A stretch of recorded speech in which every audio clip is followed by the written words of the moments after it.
So do you ever just like talk to God and you feel like you need to tell everybody else what you talked to God about today?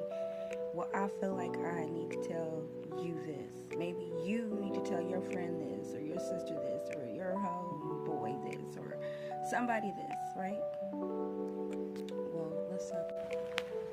So, before I'm going to bed, I'm talking to God like I usually do, and this is what I heard. This season is the season for you to be transparent. Completely transparent. I did not put you through all that for you to hide and not talk about it. See, it's time to testify. It's time to tell your test to money. And for me, that's what I call it. My show, my book, I call it my test to money because I went through a lot of things trying to stay above water. Maybe you are too, but that is not what it's all about.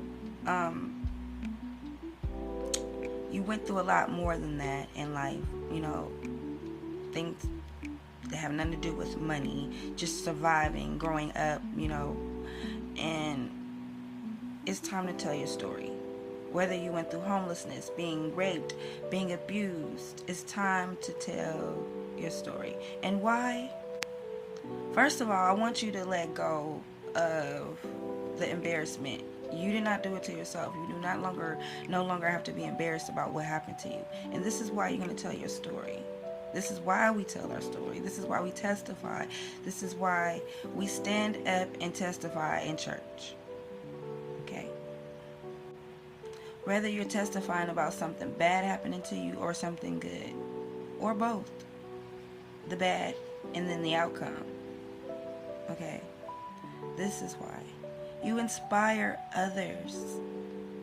You inspire others. So if you're telling someone how you used to live in a hotel and you feel like God helped you get out of that hotel and this is how you prayed and you stayed disciplined and you stayed obedient, you got to tell somebody that because they just might be in the hotel and they might think there is no way out and they just may need to pray and be obedient and follow maybe some of the same steps you did.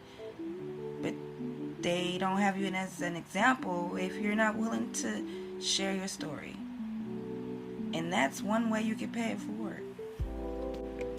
It may be an abusive relationship that someone think that they're stuck in because they don't work and the abuser does, and they can't get out because they don't have no feet, no finances, and you did it and you were in the same situation. So you have to talk about that because you may help hundreds or maybe thousands of women going through that same situation.